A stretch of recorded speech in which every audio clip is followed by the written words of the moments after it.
Halo, selamat pagi pemirsa. Apa kabar pemirsa TVR Parlemen dimanapun Anda berada? Berjumpa lagi dalam program TVR 09 bersama saya Om Hidayat dan rekan saya Angga Noktarini, dan dalam 30 menit ke depan pemirsa kami akan sajikan kepada Anda sejumlah berita nasional khususnya dari sudut pandang DPR RI untuk menjadi referensi Anda dalam memahami dinamika politik hukum, ekonomi, sosial, dan juga budaya yang ada di Indonesia. Pemirsa TVR Parlemen, inilah TVR 09 selengkapnya.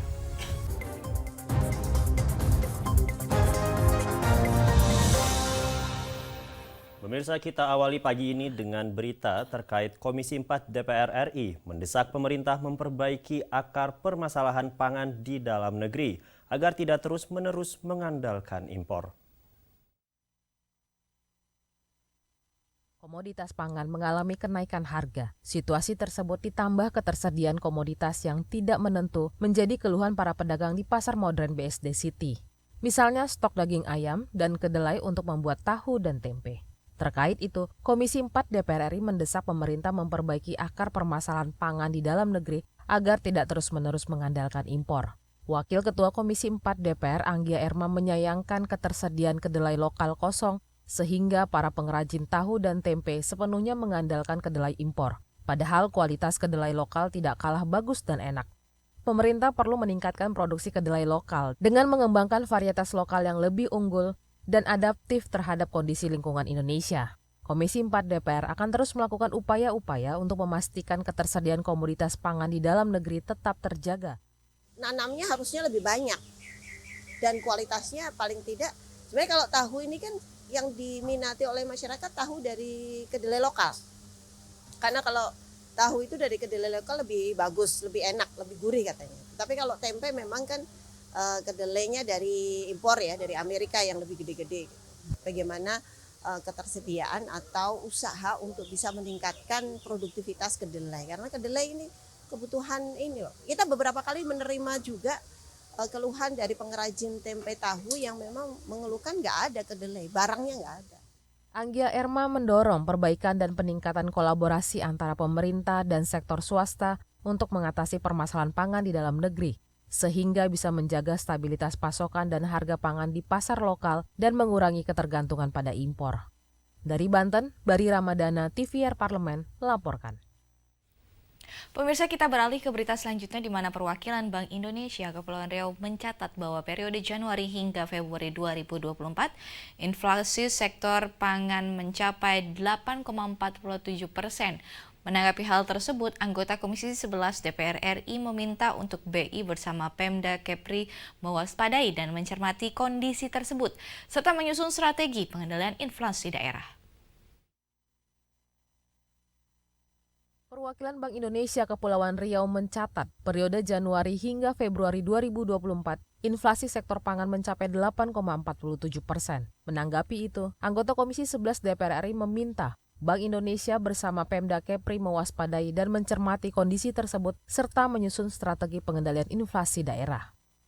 Marinus Gia mengungkapkan kekhawatiran atas tingginya inflasi sektor pangan di Kepri yang berpotensi meningkat lagi, mengingat harga pangan masih fluktuatif dan tidak bisa diprediksi.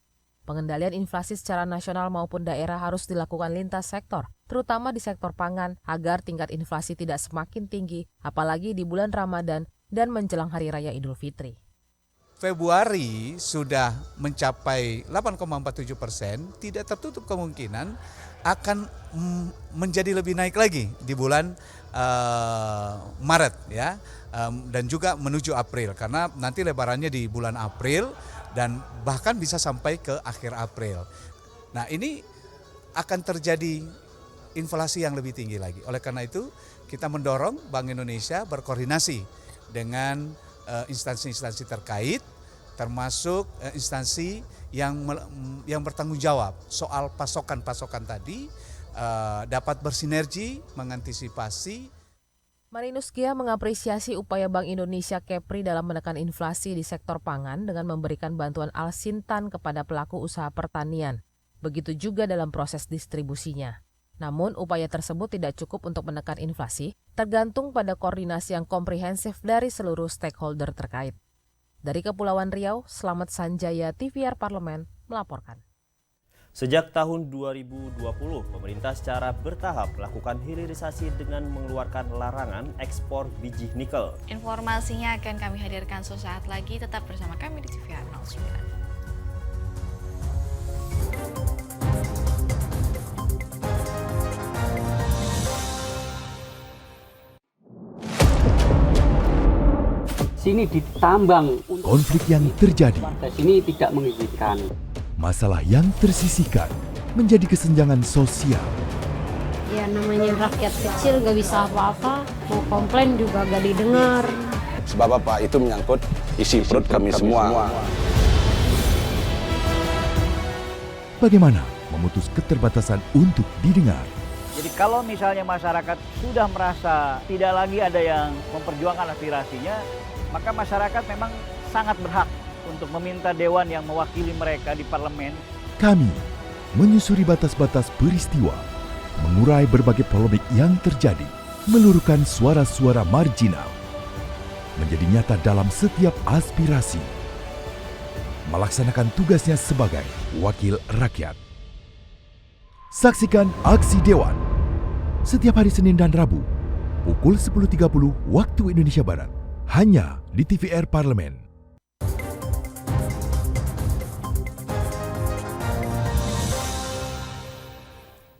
Pemirsa masih bersama kami di TVR 09. Pemerintah sedang mengembangkan hilirisasi nikel, bauksit, timah, dan tembaga. Anggota Komisi 7 DPR RI menilai regulasi yang berlaku saat ini belum sepenuhnya mendukung realisasi kebijakan hilirisasi mineral. Sejak tahun 2020, pemerintah secara bertahap melakukan hilirisasi dengan mengeluarkan larangan ekspor biji nikel. Selain itu juga sedang dikembangkan hilirisasi bauksit, timah, dan tembaga. Namun, anggota Komisi 7 DPR RI menilai regulasi yang berlaku saat ini belum sepenuhnya mendukung realisasi kebijakan hilirisasi mineral. Menurut Bambang Patijaya, dalam mempercepat pelaksanaan hilirisasi di sektor pertambangan, khususnya mineral, membutuhkan dukungan dari segi fiskal. Salah satunya pemberlakuan PPN 11% pada produk mineral setengah jadi. Kebijakan itu sebaiknya ditinjau kembali. Industri dalam negeri yang mau memakai produk turunan mineral dikenakan PPN 11%. Sementara ketika diekspor, tidak dikenakan tarif sama sekali. Kebijakan tersebut dinilai akan melemahkan daya saing industri dalam negeri, namun justru memperkuat daya saing industri negara lain. Saya sering sudah menyampaikan hal ini bahwa untuk menguraikan persoalan, bagaimana mengakselerasikan hilirisasi, salah satunya harus ada terobosan. Untuk persoalan regulasi fiskalnya harus dicarikan solusi terobosan. Tidak bisa serta-merta lalu dikenakan PPN 1%. Dan juga jangan menyederhanakan masalah, misalkan orang pajak bilang itu kan bisa restitusi. Itu tidak menarik. Yang betul itu hapus saja untuk PPN 11% di dalam negeri sehingga barang-barang kita memiliki daya kompetitif. Bambang Patijaya menambahkan, kebijakan larangan ekspor timah sejak Juni 2023 mengancam perekonomian Kepulauan Bangka Belitung menjadi anjlok. Pasalnya, timah merupakan komoditas utama ekspor Kepulauan Babel selama ini. Dari Bali, Vincent Aldi, TVR Parlemen, melaporkan. Anggota Komisi 5 DPR RI menilai bahwa pengaktifan kembali atau reaktif sejumlah bandara yang ada di di Sumatera Selatan akan memudahkan masyarakat Sumatera Selatan melakukan perjalanan menggunakan pesawat terbang. Sumatera Selatan memiliki 5 bandara, 2 di antaranya yaitu Bandara Atung Bungsu Pagar Alam dan Bandara Silampari Lubuk Linggau yang sudah beroperasi kembali pasca pandemi COVID-19. Anggota Komisi 5 DPR RI menilai pengaktifan kembali atau reaktivasi sejumlah bandara yang ada di Sumatera Selatan akan memudahkan masyarakat Sumatera Selatan melakukan perjalanan menggunakan pesawat terbang. Menurut Ishak Meki, pengelolaan Bandara Atung Bungsu maupun Bandara Silampari sudah dipegang Kementerian Perhubungan, sehingga dengan pengoperasian kembali, kedua bandara ini diharapkan mampu menjadi stimulus bagi perekonomian masyarakat Sumatera Selatan. Misalnya di Pagar Alam yang memiliki banyak potensi wisata dan potensi sumber daya alam. Di Sumatera Selatan kena luas, itulah dibangun Bandara Atung Bungsu di Pagar Alam. Pagar Alam itu kota wisata dan banyak juga kabupaten yang dilewati. Nah, di Lubuk Linggau juga kita dibangun Bandara Silampari. Nah, karena luas Sumatera Selatan ini luar biasa dan untuk difungsikan kembali, dikasih pesawat lah untuk dapat difungsikan untuk menghadapi Lebaran ini. Bandara Silampari memiliki landasan pacu atau runway sepanjang 2.200 meter kali 45 meter. Menurut rencana, pada tahun 2024 akan diperpanjang menjadi 2.500 meter kali 45 meter. Sementara Bandara Atung Bungsu memiliki runway seluas 1.500 meter kali 30 meter. Dari Sumatera Selatan, Oki Zulindra, TVR Parlemen, melaporkan. Pemirsa, Mahkamah Konstitusi telah memutuskan ambang batas parlemen atau parliamentary threshold 4% dalam Undang-Undang Pemilu harus diubah sebelum pemilu 2029. DPR RI belum bisa mengambil sikap terkait putusan tersebut karena akan dibicarakan lebih dulu lintas fraksi di DPR RI dan juga komisi terkait. MK telah memutuskan ambang batas parlemen atau parliamentary threshold 4% dalam Undang-Undang Pemilu harus diubah sebelum pemilu 2029. DPR RI belum bisa mengambil sikap terkait putusan tersebut karena akan dibicarakan lebih dulu lintas fraksi di DPR RI bersama komisi terkait.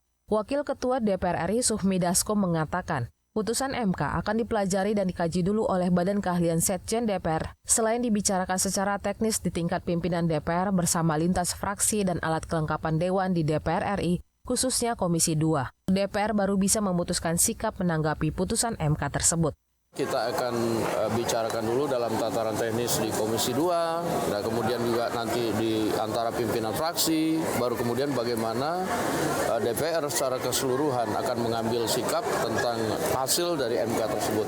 Sementara anggota DPR RI Rudi Masud berpendapat, putusan MK terkait perubahan ambang batas parlemen 4% tentunya harus dikembalikan kepada DPR dan pemerintah selaku pembuat undang-undang pemilu. Banyak faktor yang harus dipertimbangkan dalam menentukan besaran ambang batas parlemen yang ideal untuk diterapkan ke depannya.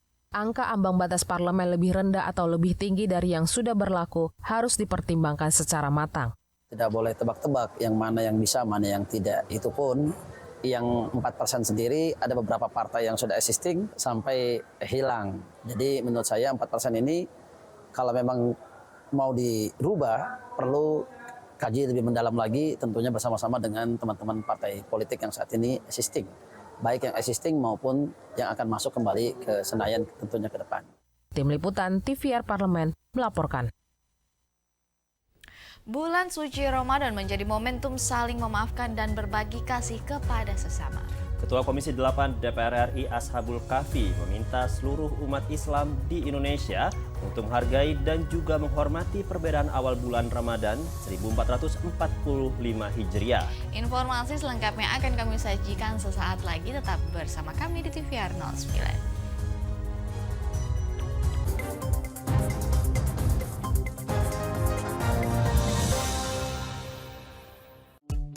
DPR RI memiliki fungsi diplomasi dalam menjalankan politik luar negeri sesuai dengan pasal 116 Undang-Undang MD3. Kontribusi aktif BKSAP DPR RI memainkan peranan penting dalam memenangkan persaingan global melalui IPU, IPA, IPPF, IPA, dan KUIK.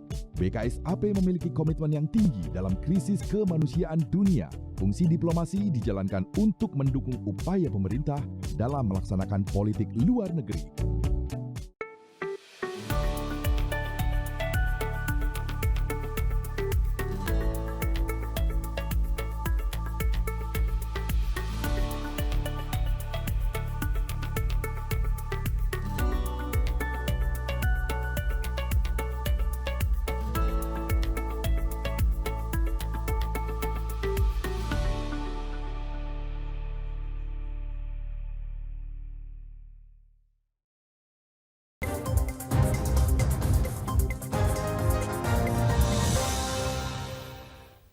Kembali bersama kami di TVR 09. Pemirsa, sidang isbat merupakan metode yang dilakukan pemerintah untuk menentukan bulan Hijriah dengan mengesampingkan berbagai perbedaan yang ada dan juga mengutamakan persatuan dan kesatuan. Perbedaan pendapat ini merupakan hal yang wajar dan tidak mengurangi kualitas seorang muslim ataupun menegaskan pendapat ormas Islam tertentu. Saksikan informasi selengkapnya yang telah dihimpun oleh tim redaksi TVR Parlemen berikut ini.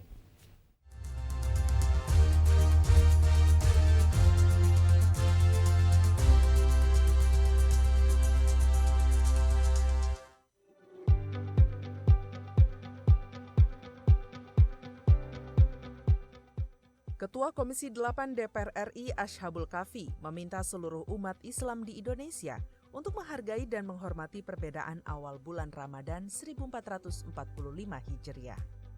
Ia pun meminta masyarakat menjadikan bulan suci Ramadan sebagai momentum saling memaafkan dan berkasih sayang.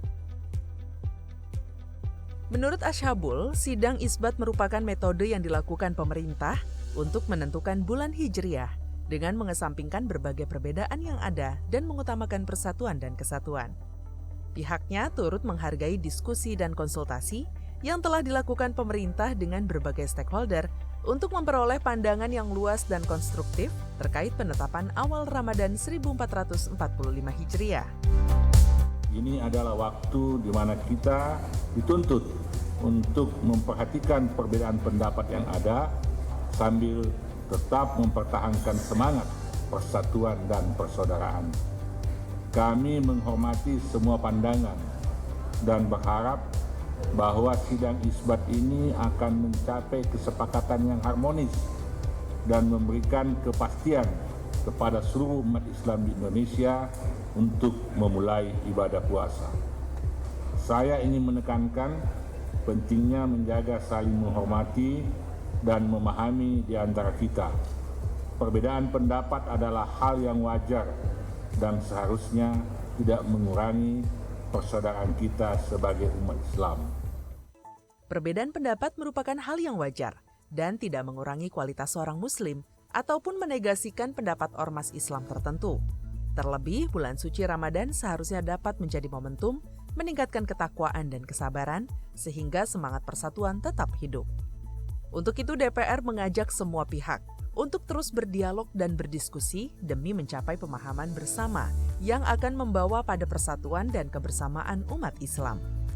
Masyarakat juga harus menyambut bulan suci Ramadan dengan hati yang bersih, niat yang suci, dan semangat membara untuk menjadi pribadi yang lebih baik.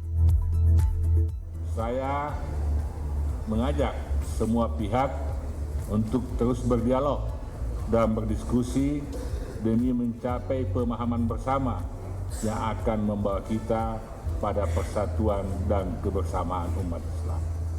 Sebelum saya mengakhiri sambutan saya ingin menyampaikan beberapa poin. Yang pertama, saya mengajak seluruh masyarakat untuk menyambut bulan suci Ramadan dengan hati yang bersih, niat yang suci, dan semangat yang membara untuk menjadi pribadi yang lebih baik.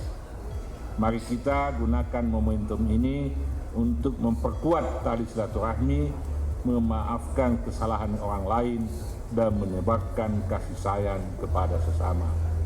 Kepada masyarakat, saya juga menghimbau agar kita semua saling mendukung dan membantu, terutama kepada mereka yang mungkin memerlukan bantuan lebih di bulan yang berkah ini. Marilah kita menjadi umat yang rahmatan lil alamin, membawa manfaat tidak hanya untuk diri sendiri, tetapi juga untuk lingkungan kita semua. Ada yang dari pihak Muhammadiyah dan bulan tanggal 11, dari pihak NU tanggal 12 ya. Dan ini kami harapkan saling menghormati ya. Dan juga terkait dengan kami mengharapkan nanti dalam bulan Idul Fitri ya. Dalam Idul Fitri kami berharap berharap kalau bisa meskipun ada perbedaan, tapi Idul Fitri perbedaan di dalam bulan Ramadan, awal bulan Ramadan, tapi kami berharap nanti Idul Fitri itu ada kebersamaan ya. Jadinya tidak ada perbedaan ya. Mudah-mudahan ini saling untuk menghormati lah. Sebelumnya, pemerintah melalui Kementerian Agama menggelar sidang isbat menentukan awal Ramadan 1445 Hijriah. Hasilnya, puasa 1 Ramadan 1445 Hijriah jatuh pada Selasa 12 Maret 2024. Sidang isbat ini melibatkan tim hisab dan ruqyat Kementerian Agama serta dihadiri para duta besar negara sahabat dan perwakilan ormas Islam.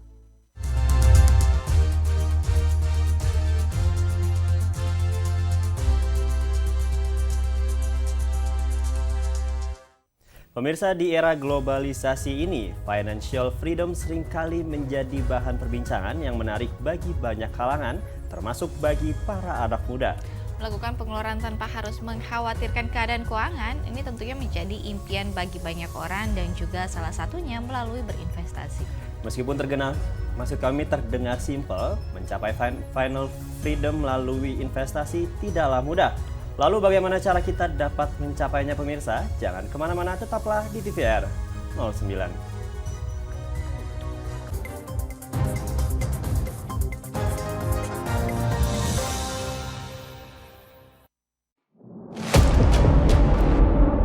Sini ditambang. Konflik yang terjadi, Warga sini tidak mengizinkan. masalah yang tersisihkan menjadi kesenjangan sosial. Ya namanya rakyat kecil gak bisa apa-apa, mau komplain juga gak didengar. Sebab apa? Itu menyangkut isi perut kami semua. Bagaimana memutus keterbatasan untuk didengar? Jadi kalau misalnya masyarakat sudah merasa tidak lagi ada yang memperjuangkan aspirasinya, maka masyarakat memang sangat berhak untuk meminta dewan yang mewakili mereka di parlemen. Kami menyusuri batas-batas peristiwa, mengurai berbagai polemik yang terjadi, meluruhkan suara-suara marginal, menjadi nyata dalam setiap aspirasi, melaksanakan tugasnya sebagai wakil rakyat. Saksikan Aksi Dewan setiap hari Senin dan Rabu pukul 10.30 waktu Indonesia Barat, hanya di TVR Parlemen.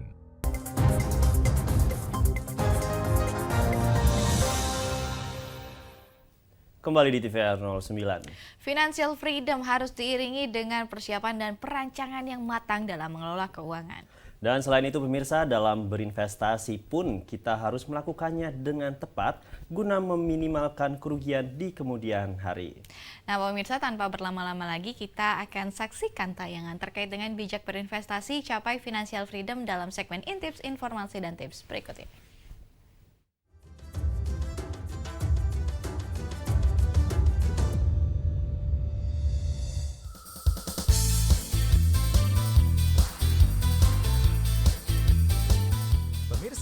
Berinvestasi adalah salah satu langkah cerdas dalam mengelola dan merencanakan keuangan. Karena menabung dan berhemat saja tidak cukup. Kalau kita berinvestasi, kita berpotensi mendapatkan profit atau keuntungan.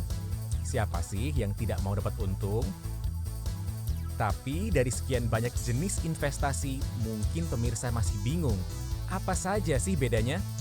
Nah, ini ada beberapa jenis investasi untuk pemirsa ketahui. Yang pertama, deposito. Investasi ini dilakukan dengan menyimpan sejumlah uang di bank untuk mendapatkan bunga tetap selama jangka waktu tertentu.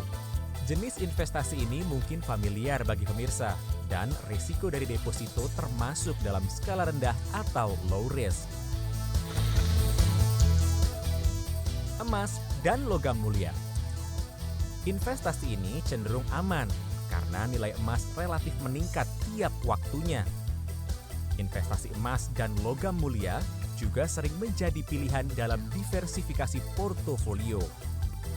Menariknya, sekarang menabung emas juga bisa dalam bentuk digital loh. Saham.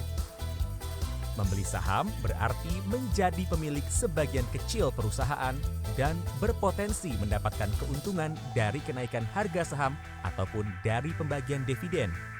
Pemirsa bebas memilih emiten atau saham perusahaan mana yang ingin dibeli selama perusahaan tersebut terdaftar di Bursa Efek.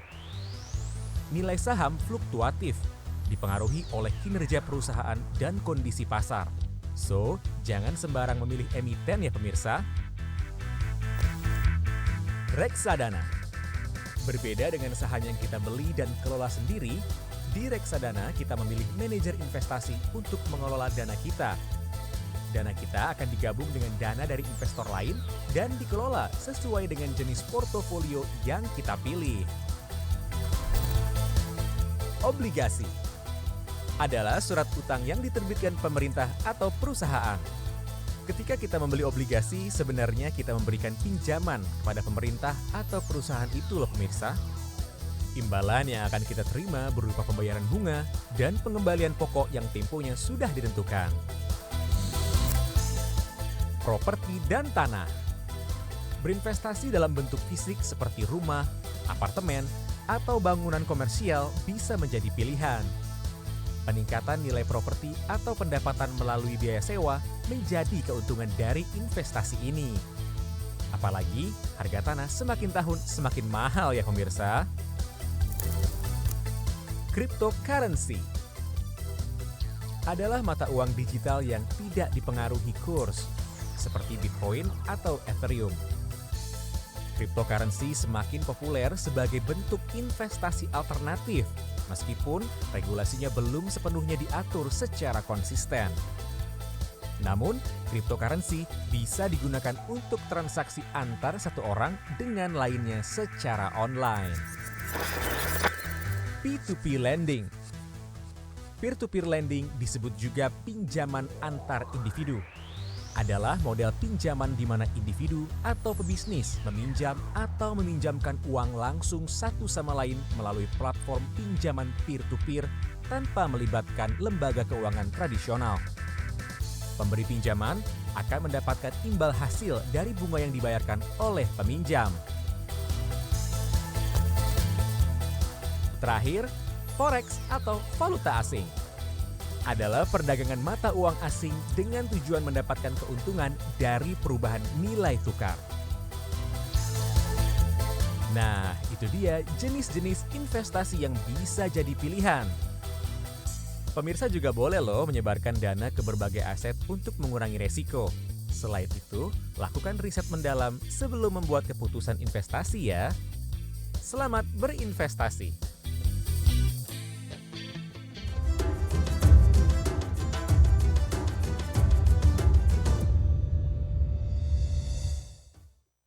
Baik pemirsa, di penghujung acara kami informasikan kepada Anda semua sejumlah agenda DPR RI pada hari ini, Kamis 14 Maret tahun 2024. Pada pukul 10 waktu Indonesia Barat, Komisi 5 DPR RI mengadakan rapat dengar pendapat dengan Kepala Badan Meteorologi, Klimatologi, dan Geofisika, serta Kepala Badan Nasional Pencarian dan Pertolongan guna membahas evaluasi pelaksanaan APBN tahun anggaran 2023, membahas program kerja tahun 2024 dan juga membahas hasil pemeriksaan BPK RI semester 1 tahun 2023. Nah, sedangkan pada pukul 1 siang nanti terdapat dialektika demokrasi dengan tema merajut kembali kebersamaan membangun negeri usai pemilu tahun 2024. Dan sejumlah agenda serta program DPR RI lainnya masih dapat Anda saksikan secara langsung di TVR Parlemen melalui kanal utama, kanal komisi, kanal alat kelengkapan dewan lainnya yang dapat Anda akses di tvr.dpr.go.id. Baik pemirsa TVR Parlemen, demikianlah TVR 09 edisi pagi hari ini. Segenap kru TVR Parlemen yang bertugas mengucapkan terima kasih telah menyaksikan TVR 09 hari ini, dan saya Anggun Oktarini serta rekan saya Umam Hidayat, sampai jumpa di TVR 09 pekan depan. TVR Parlemen, referensi Indonesia.